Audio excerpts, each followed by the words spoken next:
Captain Ryan Garrett was escorted through the Thraxian Imperial Palace under heavy guard, hands bound, uniform stripped of insignia.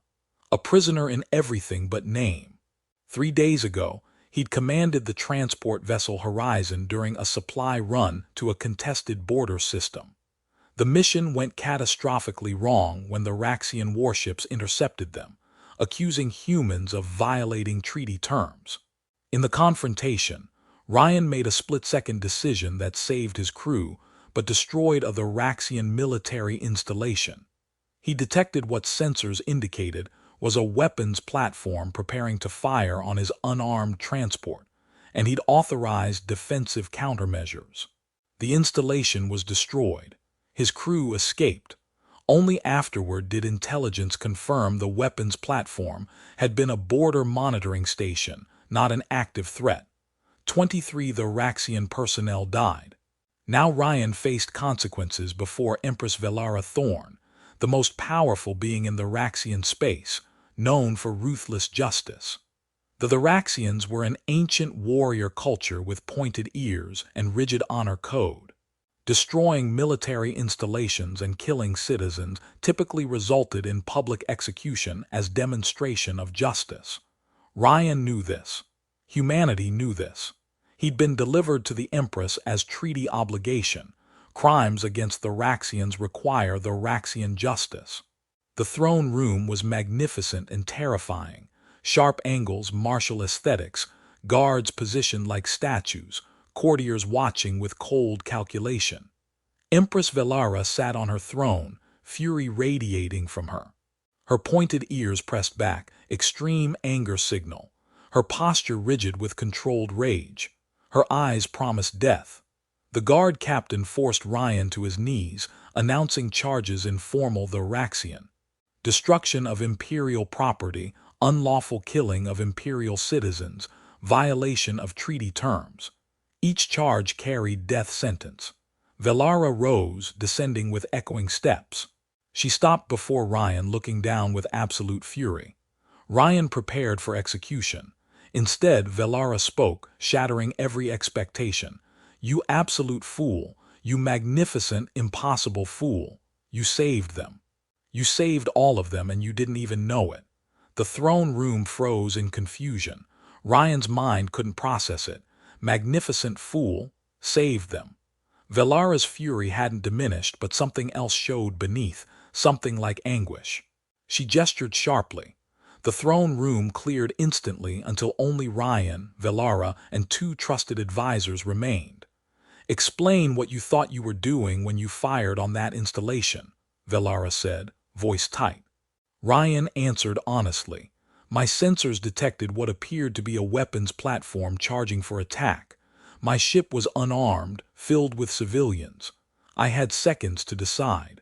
I authorized defensive measures to protect my crew. Your sensors detected a weapons platform. Yes, Empress, and it never occurred to you that it might be something else. Not in the moment.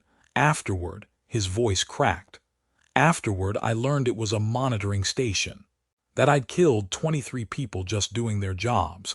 I've carried that knowledge every day since." Velara was silent, her ears slowly shifting forward, anger giving way to something complex. Then she did something unexpected. She pulled up a holographic display showing sensor data and intelligence reports. "What you don't know, Captain Garrett, is that your sensors were correct.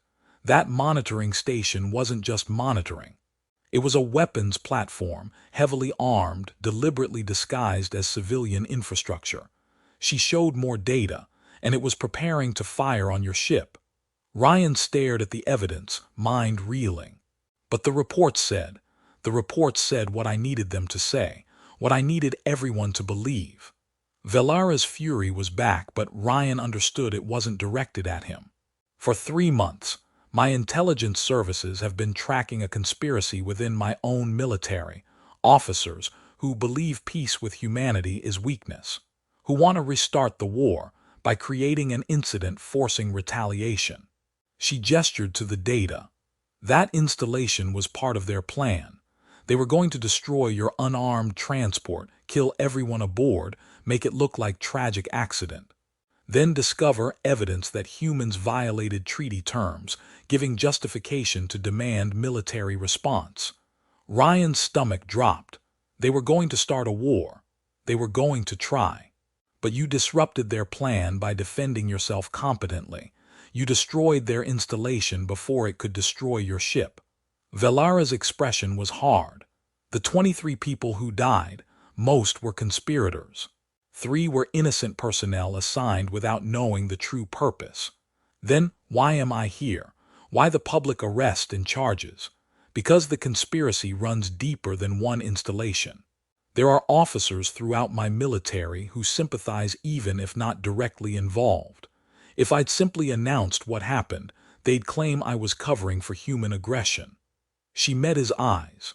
I needed them to think they'd succeeded in part, that you were being punished, that the Raxian justice was being served, that I was furious with humanity. So this is theater. This is survival for both our peoples. Velara's fury was clearly directed at her government's corruption. I had to bring you here publicly, charge you publicly, demonstrate fury publicly. While knowing you're not a criminal, you're the one who saved us from destroying the peace I've spent 3 years building. Ryan remained on his knees, processing. What happens now? Velara gestured for him to stand. Now I navigate the most complicated political situation of my reign. I can't simply pardon you. That confirms to sympathizers I'm choosing humanity over the Raxian lives. But I can't execute you because you don't deserve death, and you're the only witness who can testify about what actually happened. She began pacing. I've spent 3 days since your arrest rooting out the conspiracy, arresting key figures, securing evidence. But there are still those who believe the official story. Those people expect justice. An older advisor spoke. There is precedent, Empress. Trial by testimony. If Captain Garrett presents evidence satisfying the court, he can be acquitted honorably. And if the evidence exposes the conspiracy, it exposes how deep the rot goes, Ryan said, understanding. You'd admit your own officers tried to start a war. That undermines confidence in the Raxian security. Velara stopped pacing, looking at him with what might be respect. You understand politics better than I expected from a transport captain. I understand that sometimes the truth is complicated. They spent hours planning strategy. The trial would be public, Ryan allowed to present his defense.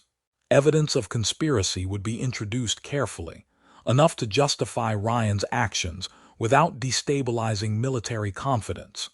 Key conspirators would be exposed, but the extent downplayed to prevent panic. Careful balance between justice and stability, truth and political necessity. Through planning, Ryan understood the woman behind the title. Velara was brilliant, ruthless when necessary, but deeply committed to peace. She'd spent years building diplomatic relations after war, managing military factions who saw peace as betrayal. Why did you do it? Ryan asked during a pause. Invest so much in peace. Your people are warriors. War is your tradition. Velara's expression softened. Because I saw what war cost us. I watched my brother die in the final battle. I watched colonies burn. I watched our strength turn against itself in pointless destruction. She met his eyes. Strength without purpose is just violence. Peace isn't weakness. It's choosing to build rather than destroy. That choice requires more courage than war. Ryan saw the weight she carried, leading a warrior culture towards something that felt like surrender to many, constant threat of undermining, loneliness of decisions affecting billions. I'm sorry, he said, for the 3 innocent people who died, for the complications I've caused. You didn't cause this. The conspirators did. You simply refused to die quietly, which is actually the best thing you could have done. She almost smiled, though you could have been less competent about escaping. The trial began the next day, formal, martial, with clear rules. Ryan presented his case. Sensor data showing the installation charging weapons, seconds to decide, priority of protecting civilian lives. The prosecution argued he should have attempted communication first, that destruction was excessive force. Then Velara introduced evidence, carefully, precisely, showing the installation was armed and preparing to fire, that Ryan's response was justified self-defense. She exposed enough conspiracy to vindicate Ryan without revealing full extent. The court deliberated. Ryan's life hung in balance, along with peace between peoples and Velara's control of her military. The verdict: justified action in self-defense. Ryan was acquitted of all charges. The conspirators found guilty of treason and conspiracy to commit war crimes. Justice, carefully managed and strategically presented, had been served. Velara summoned him for final private meeting before release. They met in her study, less formal, more human despite the Raxian aesthetics. "You've become a problem," Velara said. "A useful problem, but still a problem." "How so?" "You're the human nearly executed but saved by the Raxian justice. Proof our system works fairly. My diplomatic corps wants to use you as example." She poured drinks. "But you're also a reminder of how close we came to war. My military wants you to disappear quietly." "What do you want?" "I want you to help me prevent this from happening again. I need someone who understands both perspectives, who's proven they can make good decisions under pressure, who conspirators' sympathizers can't dismiss as biased." She leaned forward. "I need advisors I can trust absolutely." "That list is distressingly short. You've proven your character. You defended yourself appropriately, took responsibility, cooperated with justice even when you thought it meant death. That's rare." Ryan thought about returning to his old life. Then thought about the 3 innocent Thoraxians who died, the conspiracy that would have killed everyone on his ship, the fragile peace requiring constant maintenance. "I'm not a diplomat. I'm a transport captain who made one good decision under pressure. You're someone who chose correctly when it mattered. That's all leadership is." Velara's expression was earnest. "I'm asking, not commanding. Will you help me maintain this peace?" "Yes, on one condition." "Name it." "The families of those 3 innocent people, I want them to know the truth. That their deaths weren't meaningless, that they helped expose something dangerous, that I'm sorry." Velara's expression softened. "That exposes more of the conspiracy than we've publicly acknowledged. They deserve the truth, and if I'm going to work for you, I need to do it without that lie between us." "You're going to be a difficult advisor." "Probably." Velara laughed, actual warm laughter. "Good. I have enough advisors who tell me what I want to hear." She extended her hand. "Welcome to the most frustrating job in the galaxy, Captain Garrett." Ryan took her hand, and it felt like alliance, partnership, mutual commitment to something larger than either of them. Over following months, Ryan became an unusual fixture, the human advisor to the Empress, the bridge between species, living symbol of justice transcending cultural boundaries. A year later, they stood on a balcony overlooking the capital, discussing the latest diplomatic challenge. "Do you ever regret it?" Ryan asked. "Saving me instead of executing me and maintaining the cover story." Velara considered. "Every day when sympathizers make my life difficult. But no, not truly. You were right about the families, and having someone I trust absolutely is worth the political complications. Even when I tell you your ideas are terrible." "Especially then." She smiled, ears tilted in contentment. "Though you could be more diplomatic occasionally. Where's the fun in that?" They stood in comfortable silence looking at the city. "I was furious when I summoned you," Velara said quietly. "Not at you specifically, but at the situation. At the conspiracy, at my failure to prevent it, at how close we'd come to losing everything. Then I saw you there, expecting to die for a correct decision, and I realized I'd been given an opportunity. To use me politically, to choose truth over convenience, to trust that justice and honesty would work better than cover-ups." She turned to face him. "You changed my approach to governance, made me braver about choosing the difficult right path. You saved my life, seems like an even trade. Not even close, but we'll call it even anyway." They returned inside, back to maintaining peace, navigating differences, preventing the next conspiracy.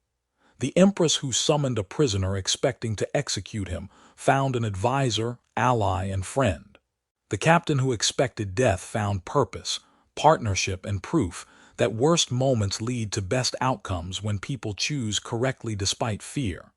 Velara's fury that day had been real, but her words, calling him a magnificent fool who saved everyone, had been equally real. He disrupted a conspiracy, survived a trial, became the bridge between species that neither knew they needed. Together, they were building something that would outlast both of them. Peace maintained not through